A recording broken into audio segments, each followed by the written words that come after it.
because here's the thing: America's progressive, Korea, they're working on it, and um, but K-pop idols for a lot of Korean women are a progressive image. They have a progressive image, especially with their concepts, and that's actually the purpose of having bold girl crush, teen crush, or even sexy concepts. It's to be well, besides making money, it's to be empowering and to sort of break the mold in like what's traditional for like Korean culture or whatever. But it's not to the extent that it is here, like of course, but still though the teen crush, the girl crush concepts, though the Blackpink basically. That's why Blackpink is so popular here is because America is very revolutionary in general or progressive in general. So those just seeing this representation of people from that culture, Americans will immediately start to like attach themselves to these teen crush concepts, and it's like it's like we have a tendency to see a group of people like revolutionizing themselves and immediately like clicking with them. It's like a drunk girl in a bathroom at a club. Like you're immediately besties for a little bit because you understand your homegirl's fight. That kind of thing.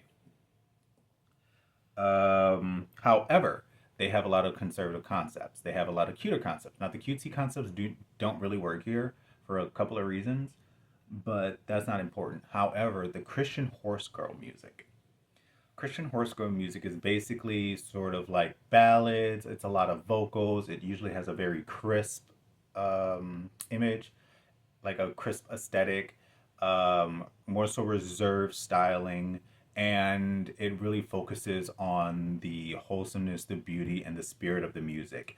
And it's a lot more emotional and usually very dramatic, or it can be very soft and demure. So the more conservative K-pop groups also align with the conservative audience in America, and it's also aligning with the current trends about being very demure, very cutesy. And for like the billionth time, I'm just gonna regulate this to another pinpoint about twice because their sort of development of their image and the refinement of themselves as a group and like as idols makes them actually sort of the perfect group to put them in the West, especially when it comes to the current trends. And I'm talking about the current trends that are pointing to like the stereotypical traits of class and capitalism and like public perception and like the changing of the tides after a very liberal era where people were now a lot of it seems a lot of trends are starting to like simmer down. We're starting to mild out a little bit. Everybody's getting very demure, very cutesy. Okay, girlies are getting skinny again. We're having all of these basic aesthetics coming out. You know what I'm saying?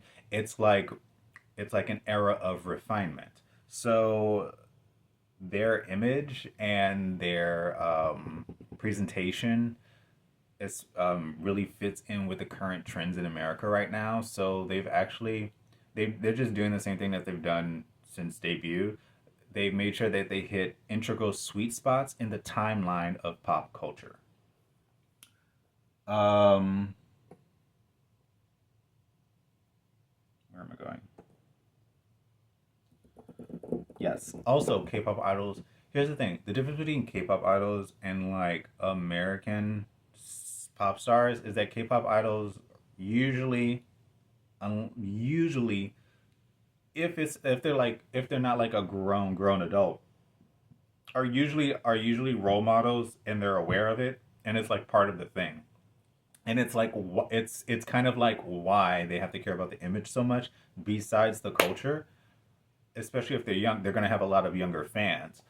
So when they're in their younger years, they're definitely role models for people within their age range, especially if they are especially if they're really popular and they are more respected and their concepts starts to shift to a more either conservative or more mature edge just based on public reception and exposure. Um, while the American audience may want role models for their children, and that's why they force role models onto entertainers whose job that is not. K-pop provides idols for that. So that can also fill a niche as well. So if you want someone, I think of Rihanna. I know she's not making music right now. I'm thinking of the Avon lady. So like, if you want someone for your kid to look up to that sings songs, go find a K-pop idol. Don't go to the Avon lady. The Avon lady wasn't here for that. She was here to shake her ass. That was it.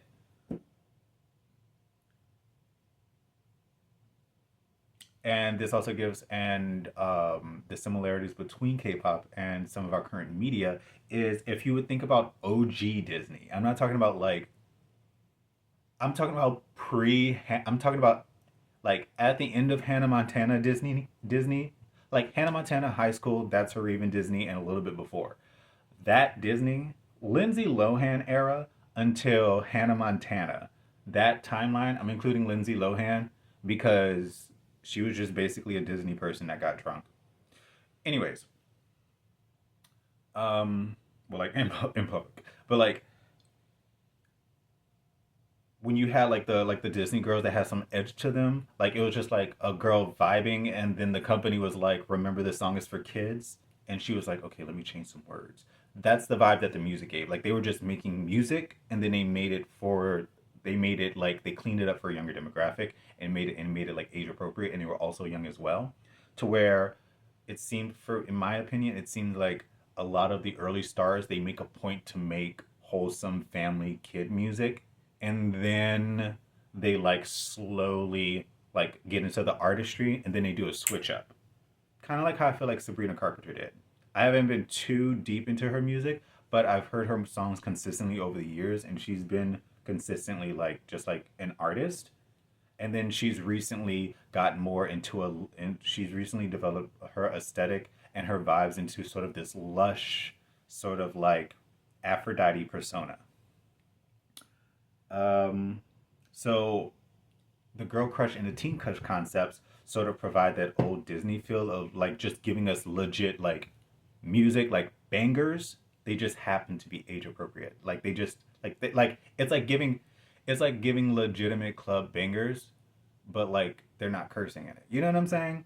That's basically Itzy's music. Itzy is just basically if like the teen club from the Proud Family was like a real place, what would they play there? Itzy. They would play Itzy at a teen club. So I think like artistically, there's a lot of artistically and like in presentation, there's a lot of K-pop groups that can reach so many different demographics in America. I mean the West in general, but we're talking about America, and the way that idols are presented and sort of examined, like the variety shows and stuff, it's not as superficial as you think it is. So like I talked about like the wholesomeness video and like a little bit about like in the why we like Gen 2 video is that yeah, they're here to be pretty, but like that's not all. And like that's why idols are loved in the first place because of all the side content that just focuses on them hanging out, that focuses on them doing like not like outreach. I say that because like my mom does something. Don't worry about it. But like they go out and do like they go to like to do the thing at like the farm where they like in the fields and stuff, or like they'll do like these idol competitions. Like their idols are an extremely varied type of entertainer. Like they have so many different things that they do that adds to the love for the product, and that's why companies are able to charge so much for albums, and that's why people are willing to buy so many of these different knickknacks because the idol is presented in way more dimensions than we initially think if you're not actually into the genre. Okay, got it. But and one of those ways is when they focus on like they get really personal. They focus on like their backstory, they focus on their family, they focus on their friends. So much of their life is exposed, like well, you know neatly exposed to where you feel like you're almost sort of a neighbor for them. You used to almost feel like they're bestie, but then like the fall of Gen 2 happened. So like it was more so like you were kind of like it, like Gen 3 felt like you were in a long distance relationship with the idols. And then now it's kind of like it's like the neighbor you view that you think is beautiful and you want to get to know.